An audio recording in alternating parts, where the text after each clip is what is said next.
นี้ได้มาสถานที่ที่จะเฮ็ดเป็นบอลเลี้ยงสัตว์เนาะเพราะว่าสิเป็นเลี้ยงงัวเลี้ยงแบะเลี้ยงหมูเลี้ยงอย่างก็ว่ากันไป มาถึงบ้านวังมาละอยู่จอมเทิงคูเนาะเลยมาฮอดมานี่วันที่3เดือน4วันที่4เดือน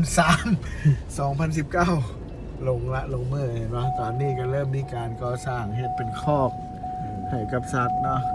อันนี้เขาห้องว่าลงทุนแท้เนาะมันเป็นลงทุนเล่นว่าสั้นๆ ลงทุนแท้ๆได้นี่นะเพื่อสัตว์เด้แรงงานกำลังได้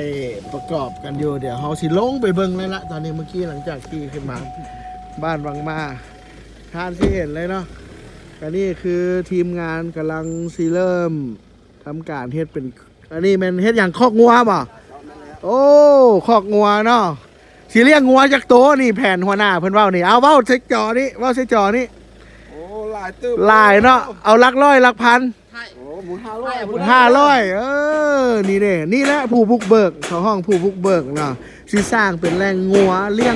ยงสัตว์ปลูกผักนาอาเซียนบ้านวังมานี่เห็นบ่ที่ท่านเห็นด้านนี้เป็นด้านที่ท่านเห็นเลยว่าบุกเบิกไปแต่ละหน่วยภูนั่นเนาะคือว่าขีดคลองนี่ทีมงานผู้บุกเบิกที่ว่าอยากให้ทุกคนเห็นภาพก่อนที่จะสำเร็จเนาะมันมีการบุกเบิกแท้ทำจริงว่าสั้นซะบ้านวังมานี่ออกจากนครหลวงมานี่จักกิโลบ้านวังมาออกจากนครหลวงมา70 กิโลเนาะในตอนหน้านี่มีแผนที่จะสร้างทางถนนมีเขื่อนน้ำนี่เนาะเอาเจ้าสัวไรอธิบายว่ารถนะบ่เป็นอย่างนะบ่เห็นหน้าละอธิบายเลยนี่ตัดน้ำตัวนี้นี่สิตามน้ำ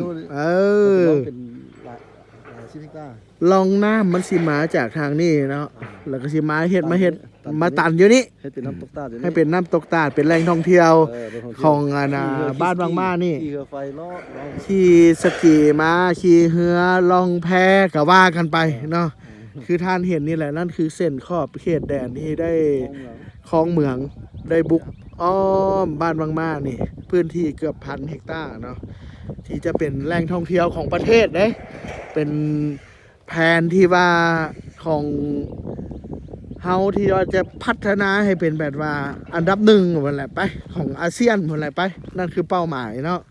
ในตอนหน้าเฮาต้องไฟสูงไว้ก่อนบ่แม่นแค่ระดับประเทศท่านจะเห็นว่า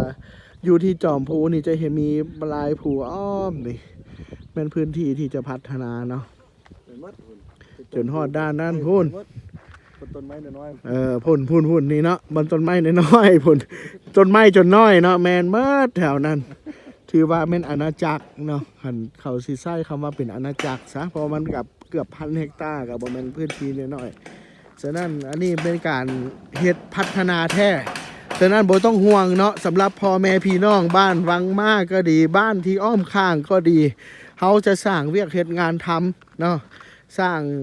ทุกอย่างเพื่อเป็นการพัฒนาให้กับประชาชนภาคฐานได้มีเวียกเหตุงานทำเดี๋ยวเขาจะเอาสิย่างมาอีกฝากหนึ่งให้เบิ่งเนาะย่างมาอีกฝากหนึ่งอีกฝากนั่นอีกฝากนั่นก็เป็นคลองที่ขุดไปเนาะจนฮอดพุ่นตัดทางไปพุ่นถือว่าแผนพัฒนาเฮาหนีในตอนหน้านี่เด้เลี้ยงงัว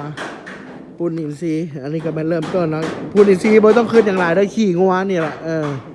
ซึ่งตอนนี้มีงัวจักโตละเลี้ยงนี่100 ปลายโตแล้วเนาะ100 กว่าโตถือว่ายูเครนนี่เนาะถือว่า